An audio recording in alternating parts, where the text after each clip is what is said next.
Selamat datang pemirsa, kembali lagi bersama Kasih Fakta. Dalam kesempatan kali ini, kami akan membahas salah satu serangan terbesar yang pernah mengguncang Ukraina. Pernahkah terpikirkan oleh Anda bagaimana sebuah gelombang drone dan rudal yang jumlahnya ratusan dapat melumpuhkan satu wilayah dalam hitungan menit?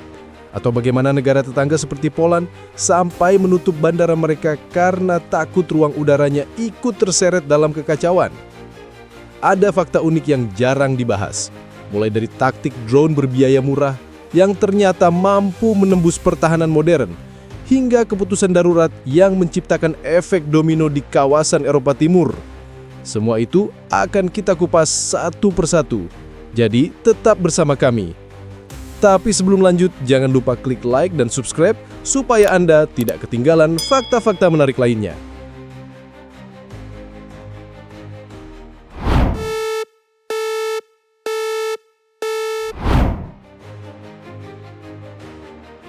Malam di Ukraina Barat pada tanggal 19 November 2025 awalnya berjalan seperti biasa. Langit gelap membentang tanpa tanda bahaya, dan sebagian besar warga tertidur lelap setelah menjalani hari panjang. Namun tanpa peringatan apapun, sekitar pukul 3 dini hari, sebuah rangkaian suara gemuruh memecahkan keheningan. Getaran seperti hentakan berat mengguncang tanah, disusul kilatan cahaya yang memantul di langit barat. Dalam hitungan menit, Ukraina Barat berubah dari wilayah relatif aman menjadi sasaran salah satu serangan terbesar sejak perang dimulai. Serangan itu tidak dilakukan secara bertahap. Lebih dari 470 drone dikerahkan hampir bersamaan, menyusul 48 rudal yang diarahkan ke berbagai titik vital. Ketika gelombang pertama drone mencapai wilayah udara Ukraina, sistem peringatan setempat tidak mampu mengimbangi kecepatan masuknya.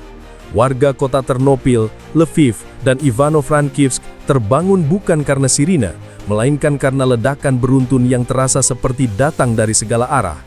Dalam jarak beberapa detik, percikan api membumbung tinggi, memecah malam menjadi pemandangan merah keemasan yang menakutkan. Sekitar pukul 4 pagi, pemerintah Ukraina akhirnya mengaktifkan alarm udara berskala nasional. Suara panjang menggelegar dari menara peringatan, menggema dari kompleks hunian sampai pusat kota. Warga berlarian menuju basement, stasiun bawah tanah, dan ruang perlindungan yang diadakan sejak awal konflik. Namun sebagian dari mereka sudah terjebak di tengah ledakan pertama yang menghantam kawasan padat penduduk. Kota Ternopil menjadi salah satu wilayah dengan dampak paling parah. Beberapa blok apartemen terkena serpihan rudal dan drone, menyebabkan kobaran api yang sulit dikendalikan karena jaringan air sempat terputus. Akibat gempuran itu, infrastruktur energi mengalami gangguan besar. Beberapa gardu listrik terbakar, sementara jaringan transmisi rusak akibat getaran ledakan. Pemadaman listrik darurat diberlakukan di beberapa oblast guna mencegah korsleting yang lebih luas. Transportasi juga ikut lumpuh. Jalur kereta barat terhenti karena kabel sinyal rusak, dan sejumlah jalan utama tak bisa dilewati akibat puing bangunan yang berserakan. Dalam kondisi gelap dan dingin, tim penyelamat bergerak dengan cepat, tetapi jalanan yang kacau membuat banyak dari mereka harus bekerja tanpa henti. Hingga pagi menjelang, data awal korban mulai masuk. Sedikitnya 19 orang dinyatakan tewas di wilayah barat, sebagian besar berasal dari kota Ternopil. 66 orang lainnya mengalami luka, beberapa dalam kondisi kritis akibat serpihan logam dan reruntuhan bangunan. Angka tersebut masih dapat bertambah karena proses evakuasi belum selesai. Sementara itu, asap masih mengepul dari sisa bangunan yang runtuh, menciptakan kabut tebal yang menambah kekacauan suasana pagi.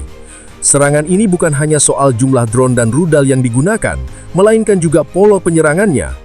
Para analis militer Ukraina menyebut bahwa intensitas dan kecepatan gelombang serangan menunjukkan penggunaan strategi tekanan udara maksimal. Ini melibatkan penggunaan drone berbiaya rendah untuk membanjiri sistem pertahanan, sementara rudal diarahkan pada titik kritis untuk menciptakan efek berlapis.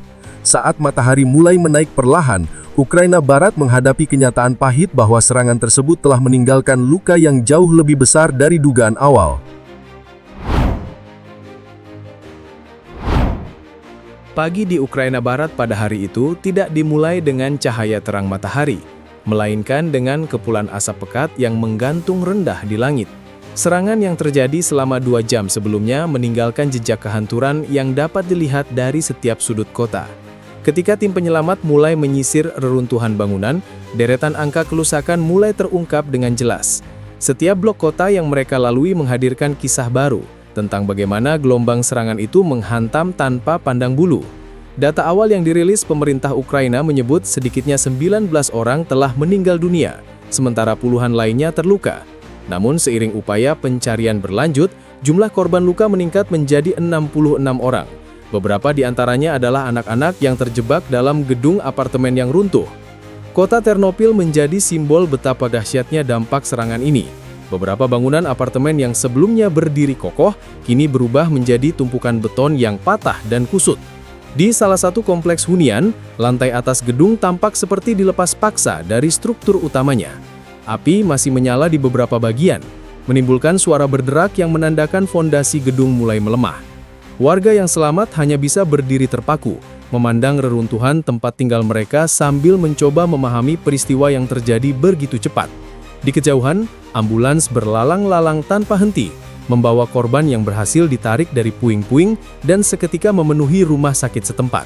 Infrastruktur energi dan transportasi mengalami kerusakan berat yang membuat situasi semakin rumit. Beberapa gardu listrik hangus berbakar akibat hantaman langsung, sementara jaringan kabel yang tertanam di bawah tanah putus di banyak titik. Pemerintah Ukraina terpaksa memberlakukan pemadaman listrik darurat di beberapa wilayah untuk mencegah kerusakan berantai.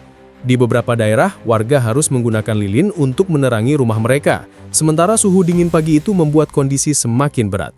Tidak hanya listrik yang terdampak, jaringan transportasi pun mengalami kelumpuhan. Jalur kereta terhenti karena sistem sinyal rusak total dan beberapa ruas jalan utama ditutup akibat banyaknya serpihan bangunan yang berserakan. Efek dari serangan itu tidak berhenti di dalam wilayah Ukraina. Getaran politik dan keamanan merambat hingga ke negara-negara tetangga.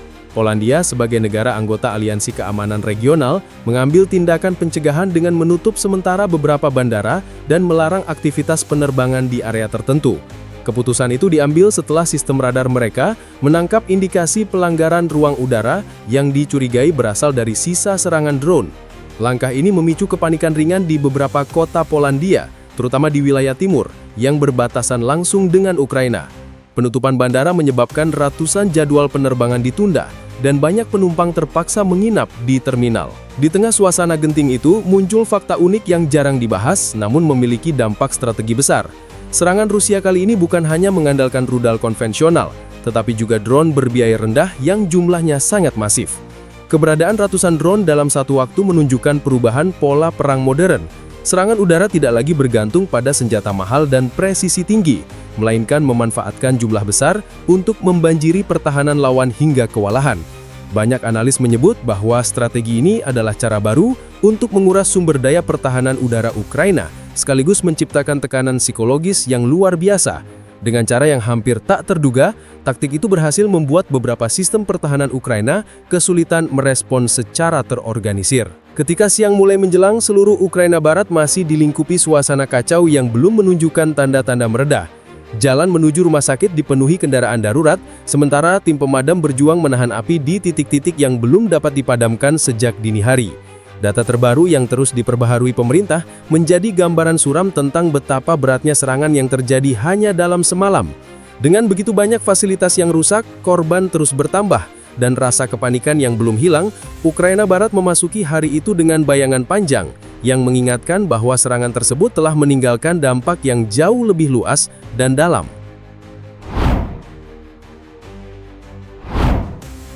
Pagi yang masih dipenuhi asap di Ukraina Barat menjadi awal dari rangkaian pernyataan yang saling bertentangan antara berbagai pihak.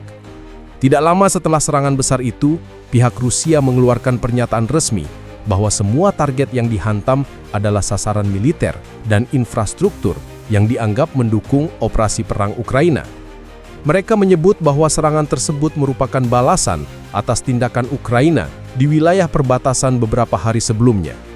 Namun, klaim itu langsung ditolak oleh pemerintah Ukraina. Mereka menegaskan bahwa serangan pada malam 19 November itu menghantam wilayah yang jauh dari garis depan dan justru menewaskan warga sipil yang tidak memiliki kaitan dengan operasi militer apapun. Kota seperti Ternopil, yang berada ratusan kilometer dari titik pertempuran, kini menjadi simbol dari konflik narasi yang sangat tajam antara kedua pihak. Di tengah silang pendapat itu, dunia internasional mulai menyoroti pola serangan yang digunakan. Penggunaan ratusan drone berbiaya rendah dikombinasikan dengan puluhan rudal disimpulkan oleh banyak analis sebagai strategi untuk membebani sistem pertahanan udara Ukraina. Pola ini berbeda jauh dari awal konflik yang lebih mengandalkan rudal presisi tinggi. Kini serangan udara berubah menjadi upaya melemahkan pertahanan melalui kuantitas besar dan tekanan beruntun. Analis dari berbagai jurnal militer menyebut bahwa strategi ini memaksa Ukraina menghabiskan banyak amunisi untuk menembak jatuh drone, sementara rudal yang lebih mematikan datang dalam gelombang berikutnya. Meski sebagian besar berhasil dicegat, jumlah yang lolos tetap cukup untuk menimbulkan kerusakan besar. Di sisi lain, negara-negara NATO ikut merasa terancam. Polandia secara khusus merespons dengan langkah yang tegas. Setelah radar mereka mendeteksi objek terbang yang diduga berasal dari sisa lintasan serangan tersebut, mereka menutup sementara beberapa bandara dan memerintahkan perubahan jalur penerbangan. Langkah itu menimbulkan perdebatan sengit di internal mereka sendiri. Sebagian pihak menilai tindakan itu berlebihan, sementara lainnya menganggapnya kewajiban untuk melindungi wilayah udara dari potensi ancaman yang tidak disangka. Media Polandia bahkan ramai memberitakan kekhawatiran tentang kemungkinan sisa rudal atau drone bisa melintasi perbatasan tanpa terdeteksi tepat waktu. Kontroversi tidak berhenti di sana. Beberapa pengamat internasional mempertanyakan tujuan strategis Rusia dalam memilih wilayah barat Ukraina sebagai sasaran utama. Wilayah itu bukan pusat komando besar, bukan lokasi pabrik senjata utama, dan bukan zona aktivitas militer intensif. Hal ini membuat banyak pihak menduga bahwa serangan tersebut memiliki tujuan psikologis. Dengan menghantam wilayah yang selama ini dianggap aman, Rusia dapat menciptakan tekanan besar terhadap moral publik Ukraina dan menunjukkan bahwa tidak ada wilayah yang benar-benar terlindungi. Sebagian analis lain menyebut bahwa strategi itu juga bertujuan mengganggu jalur logistik dan bantuan dari negara-negara barat yang sering melewati wilayah barat Ukraina sebelum menuju garis depan. Di tengah situasi itu, muncul satu fakta unik yang jarang tampil dalam pemberitaan utama. Para peneliti keamanan siber menemukan bahwa sebelum serangan fisik terjadi, terdapat peningkatan signifikan dalam aktivitas gangguan jaringan internet di beberapa kota barat Ukraina. Pola itu terlihat seperti upaya untuk mengacaukan komunikasi darurat sebelum serangan dimulai. Meskipun belum ada bukti kuat untuk mengaitkan gangguan itu dengan operasi Rusia, pola keselarasan waktunya memicu diskusi besar di kalangan analis keamanan digital. Mereka menilai bahwa perang modern kini tidak lagi berfokus pada satu dimensi saja, melainkan menggabungkan serangan fisik, serangan udara, dan gangguan digital sebagai satu strategi terpadu. Ketika sore menjelang, pernyataan dari berbagai negara mulai berdatangan. Beberapa mendesak adanya penyelidikan internasional mengenai serangan yang menewaskan banyak warga sipil ini. Sementara Ukraina menilai serangan tersebut sebagai babak baru eskalasi yang berbahaya. Dengan banyaknya data yang masih dihimpun, satu hal menjadi jelas sejak awal hari itu. Serangan malam 19 November tidak hanya menimbulkan kehancuran fisik, tetapi juga mengguncangkan stabilitas politik, menajamkan konflik narasi, dan memperluas lingkup ketegangan di kawasan. Serangan besar pada 19 November 2025 meninggalkan jejak yang tidak hanya terlihat dari bangunan yang runtuh, tetapi juga dari perubahan suasana yang menyelimuti Ukraina Barat. Di balik angka-angka kerusakan dan laporan resmi yang terus diperbarui, ada kisah manusia yang berjuang melewati malam paling kelam dalam hidup mereka. Dari petugas penyelamat yang bekerja tanpa henti, hingga warga yang mencoba bangkit di tengah kekacauan. Semuanya turut menjadi bagian dari gambaran nyata tentang bagaimana perang mengubah kehidupan dalam sekejap. Gelombang serangan yang begitu masif itu tidak hanya menjadi catatan geopolitik, tetapi juga potret rapuhnya keamanan di kawasan yang selama ini dianggap jauh dari garis depan. Demikian rangkaian narasi yang dapat disampaikan. Terima kasih telah menyimak hingga akhir. Jangan lupa subscribe ke channel Kasih Fakta dan aktifkan lonceng notifikasi agar tidak ketinggalan fakta menarik lainnya.